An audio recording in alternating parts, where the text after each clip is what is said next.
Hello दोस्तों, कैसे हो सभी। आज हम विद्युत ऊर्जा का पार्ट 2 करेंगे। तो आपने पार्ट 1 नहीं देखा है तो प्लीज़ देख लेना। क्लास टेंथ का क्लास 10th का पार्ट 2 विद्युत ऊर्जा करेंगे। तो सबसे पहले देखते हैं प्रतिरोध के बारे में। अभी तक हमने विद्युत ऊर्जा की परिभाषा देखी थी, ओम का नियम देखा था और कुछ विभव और विभवांतर के बारे में पढ़ा था। आज हम देखते हैं प्रतिरोध किसे कहते हैं।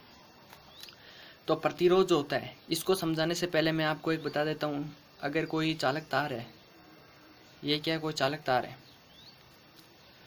और मैंने बताया था जो विद्युत धारा होती है वो मुक्त इलेक्ट्रॉनों की गति के कारण होती है।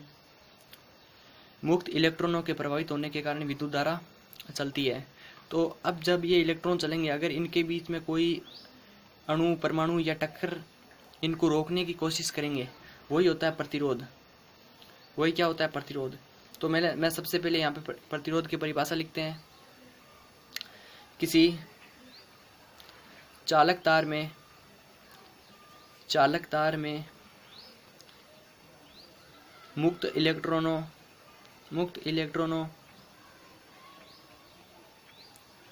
के प्रवाह में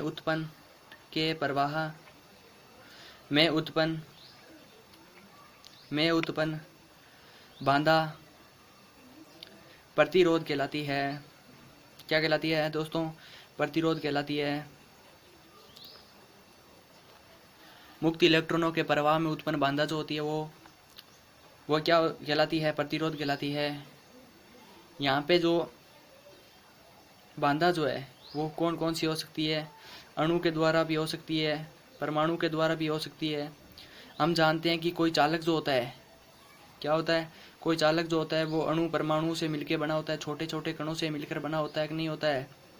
कोई चालक छोटे छोटे कणों से मिलकर बना होता है। अब इसमें जो मुक्त इलेक्ट्रॉन है वो गति करेंगे तो दूसरे जो जुड़े हुए या जो फ्री नहीं है इलेक्ट्रॉन, वो इसको बाधा तो उत्पन्न करेंगे ही। जैसे हम देखते हैं लोहा जो होता है उसमें सर्वाधिक प्रतिरोध होने के कारण लोहा क्या होता है, इसको विद्युत चालक के रूप में काम नहीं लिया जाता, तारों के रूप में इसे काम नहीं लेते, क्योंकि ये इसका प्रतिरोध अधिक होने के कारण, किसका प्रतिरोध अधिक होने के कारण?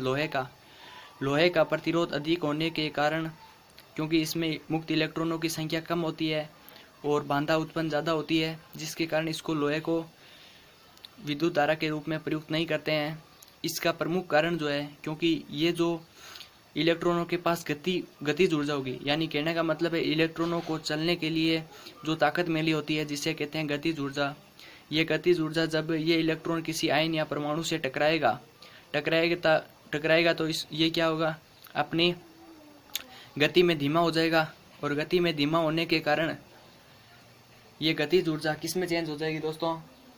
जो गतिज ऊर्जा है वो उष्मा ऊर्जा में चेंज हो जाती है। हम जानते हैं कि जो ऊर्जा होती है रूपांतरित होती है, तो ये गतिज ऊर्जा उष्मा ऊर्जा में उत्पन्न हो जाती है, जिसके कारण लोहे में अगर विद्युत धारा प्रभावित करते हैं तो लोहा बहुत जल्दी गर्म हो जाता है, जिसके कारण इसको विद्युत प्रवाह में नहीं लिया जाता, या विद्युत धारा के प्रवाह में इसको काम में नहीं लिया जाता। सबसे अच्छा उदाहरण है जिसका प्रतिरोध कम होता है वो है चांदी। परंतु चांदी के तार तो बनाए नहीं जा सकते। क्यों नहीं बनाए जा सकते? क्योंकि वो बहुत महंगी व मूल्यवान चीज़ है। इसके लिए इसका प्रयोग नहीं कर सकते। 2 नंबर पर आता है तांबा, जिसका भी प्रतिरोध कम होता है और उसमें विद्युत धारा आसानी से प्रभावित हो जाती है।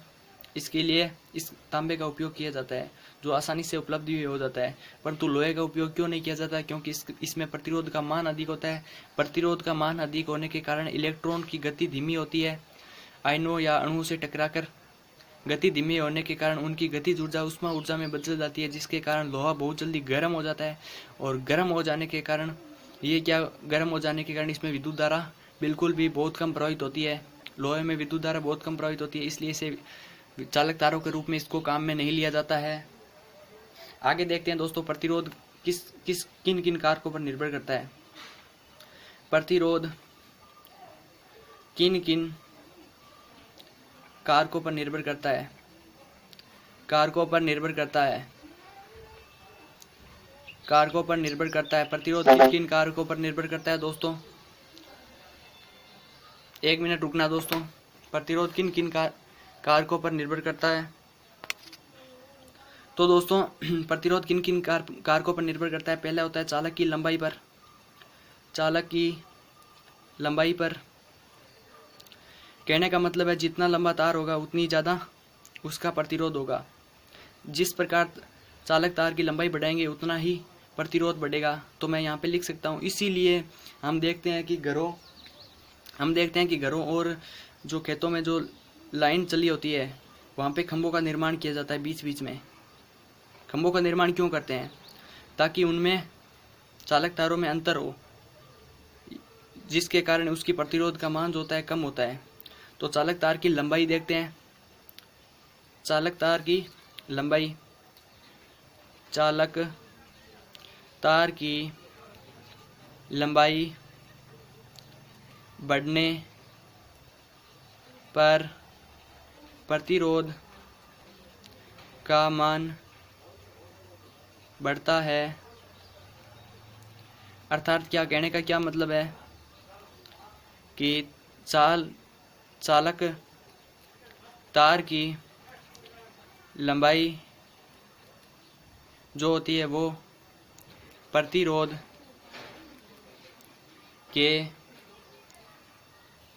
के दोस्तों क्या होती है? समानुपाती होती है।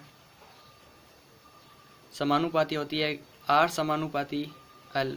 जितनी ज़्यादा हम लंबाई बढ़ाएंगे उतना ही प्रतिरोध बढ़ेगा। आगे देखते हैं दोस्तों, दूसरा जो कारक है वो है अनुप्रस्थ काट का क्षेत्रफल। अनुप्रस्थ काट का क्षेत्रफल तार का प्रतिरोध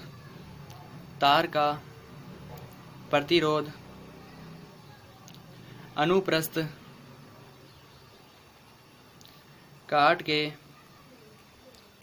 क्षेत्रफल के व्युत्क्रमानुपाती होता है। कहने का मतलब है दोस्तों जितना मोटा तार होगा उसमें विद्युत धारा उतनी आसानी से बहेगी। यानी जितना मोटा तार होगा A समानुपाती R समानुपाती प्रतिरोध किसके व्युत्क्रमानुपाती होता है? 1 अपॉन अनुप्रस्थ काट के क्षेत्रफल के व्युत्क्रमानुपाती होता है। ये क्यों लगा? क्योंकि जितना तार मोटा होगा उतना ही उसका प्रतिरोध क्या होगा? कम होगा। जितना तार मोटा होगा उतना ही प्रतिरोध इसका कम होगा। तो मैं समीकरण 1 और 2 को मिला देता हूँ दोस्तों। तो क्या हो जाएगा? समीकरण 1 और 2 को मिलाने पर R कॉमन हो जाएगा। दोनों में R कॉमन है। R समानुपाती L इसके समांतर है। तो मैं यहाँ पे 1 की जगह L लिख देता हूँ अपॉन A। और इस समानुपाती के निशान को हटाऊंगा तो R बराबर रो अपॉन LA, जहाँ रो क्या है? एक नियतांक है। जहाँ रो एक नियतांक है इसे प्रतिरोधकता या विशिष्ट प्रतिरोध कहते हैं। तो दोस्तों मैं उम्मीद करूंगा आपको ये सेशन पसंद आ रहा होगा। तो आप प्लीज़ वीडियो को लाइक ज़रूर करना, कमेंट करना, शेयर करना, और अगर आप नए हो चैनल पर तो चैनल को सब्सक्राइब ज़रूर करना। आगे देखते हैं दोस्तों, प्रतिरोधकता के बारे में देखा हमने।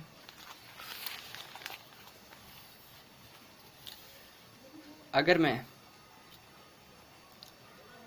प्रतिरोध बराबर रो एल अपॉन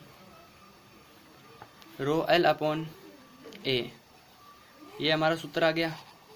रो के बारे में हमने देखा था। रो क्या है? एक प्रतिरोधकता है।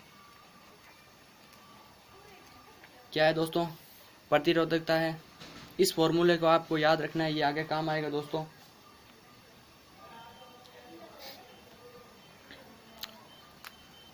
इस रो को मैं अगर ये इधर गुणा में इधर क्या आ जाएगा? भाग में आ जाएगा। इस प्रकार L अपॉन A। और दोस्तों इसको मैं उल्टा करूँगा, जैसे रो अपॉन R करूँगा, इसको मैं अगर उल्टा करता हूँ तो ये भी उल्टा हो जाएगा। तो क्या हो जाएगा A अपॉन L, और ये उधर चला जाएगा, रो बराबर A अपॉन L गुणा क्या हो जाएगा, ये R गुणे में आ जाएगा, उधर भाग में है, ये इधर गुणा में चला जाएगा। तो दोस्तों मेरे को बताओ आप, क्षेत्रफल जो होता है वो किसके बराबर होता है? तो हम जानते हैं क्षेत्रफल को मीटर स्क्वायर से लिखते हैं, और प्रतिरोध को ओम से लिखते हैं, ओम से, अपॉन ये लंबाई है जिसको हम मीटर में लिखते हैं, 1 मीटर से 1 मीटर चला जाएगा, तो क्या हो जाएगा, रो का मात्रक मीटर गुणा ओम हो जाएगा। तो मैं यहाँ पे लिख देता हूँ रो का मात्रक, रो यहाँ पे क्या है, प्रतिरोधकता, इसका मात्रक हो जाएगा मीटर गुणा ओम, इसका मात्रक हो जाएगा, जो बहुत बार पूछा जाता है, प्रतिरोधकता का मात्रक क्या होता है, मीटर गुणा ओम होता है इसका मात्रक। तो दोस्तों आगे देखते हैं अब,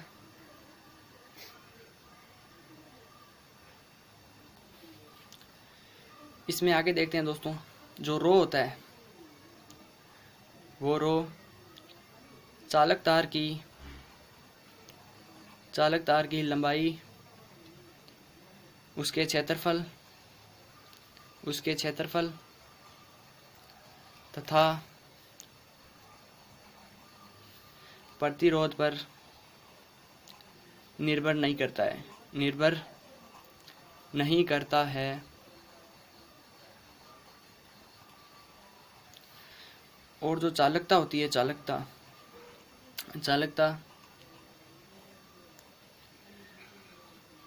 अधिक होने पर प्रतिरोध का मान न्यूनतम होता है। ये मोस्ट करके लिख लेना, न्यूनतम होता है। जैसे हम चांदी का देखते हैं, चांदी की चालकता बहुत अधिक होने के कारण उसका प्रतिरोध क्या होता है, बहुत कम होता है। दोस्तों मैं उम्मीद करूंगा ये आपको क्लियर हो गया होगा। आगे देखते हैं, इम्पोर्टेंट जो टॉपिक है, सबसे इम्पोर्टेंट वो है हमारा प्रतिरोधों का संयोजन, प्रतिरोधों का संयोजन।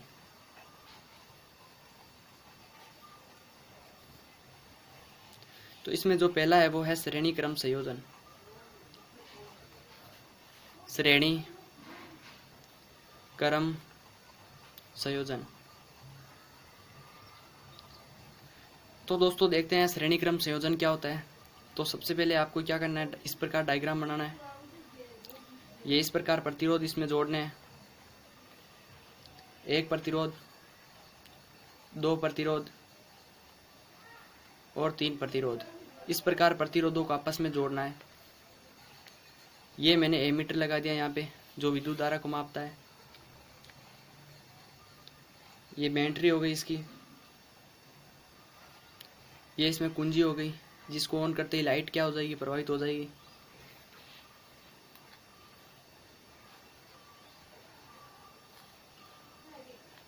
इस प्रकार दोस्तों मैंने इसको जोड़ दिया है। यहाँ पे एक विभवांतर मैंने V1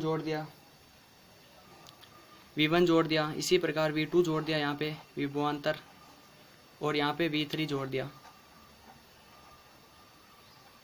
V3 विभवांतर जोड़ दिया। ये प्रतिरोध R1 हो जाएगा, ये R2 हो जाएगा, और ये प्रतिरोध R3 हो जाएगा। जो इसमें जब विद्युत धारा मैंने कुंजी को जैसे ही ऑन किया तो ये विद्युत धारा प्रवाहित होगी, I धारा प्लस सिरे से निकलती है बैटरी के, और ये प्रतिरोध लगे हुए हैं। तो अब आपको क्या बताना इसमें। तो दोस्तों श्रेणी क्रम संयोजन क्या होता है, इस प्रकार के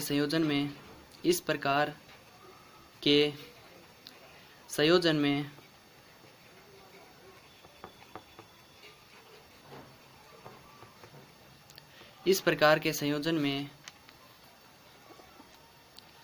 प्रतिरोध R1 का दूसरा सिरा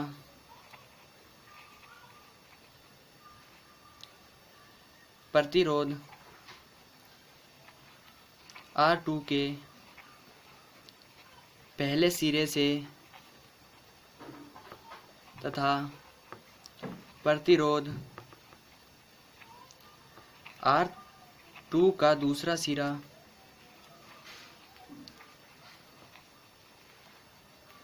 प्रतिरोध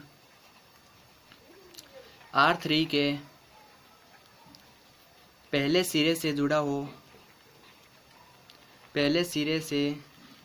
जुड़ा हो इस प्रकार के संयोजन को,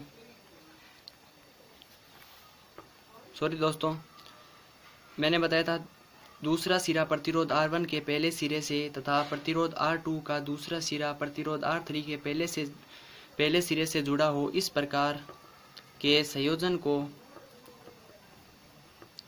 श्रेणी क्रम संयोजन कहते हैं। श्रेणी क्रम संयोजन कहते हैं। दोस्तों क्लियर हो गया, श्रेणी क्रम संयोजन कहते हैं। अब मैं डायग्राम से इसको समझाता हूँ। प्रतिरोध ये क्या है, R1 है, R1 का पहला सिरा ये हो गया, R2 का, R1 का दूसरा सिरा ये हो गया, ठीक है। और जिससे कौन जुड़ा हुआ है, जिससे ये R2 का पहला सिरा जुड़ा हुआ है। अब R2 के दूसरे सिरे से R3 का पहला सिरा जुड़ा हुआ है, इसी प्रकार मैंने परिभाषा लिखी है। प्रतिरोध R1 का दूसरा सिरा प्रतिरोध R2 के पहले सिरे से तथा प्रतिरोध R2 का दूसरा सिरा प्रतिरोध R3 के पहले सिरे से जुड़ा हो इस प्रकार। मैं यहाँ पे 2 लिख देता हूँ, यहाँ पे भी 2 है, ठीक है दोस्तों। R3 के इस प्रकार के संयोजन को श्रेणी क्रम संयोजन कहते हैं। आगे देखते हैं दोस्तों।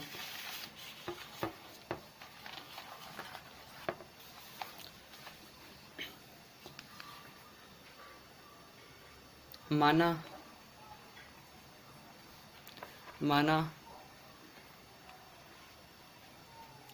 R1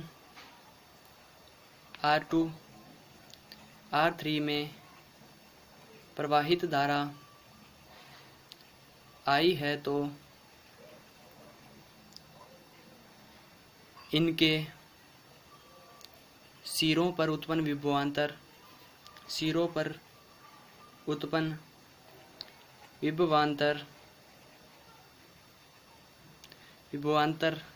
V1 V2 और V3 हैं। तो हम कहते हैं ओम का नियम क्या कहता है, ओम का नियम कहता है V बराबर IR। मैंने आपको पीछे पढ़ाया था ओम का नियम क्या कहता है, V बराबर IR। तो दोस्तों ये क्या हो जाएगा, V1 बराबर IR1 पहले सिरे के लिए, यानी R1 के सिरों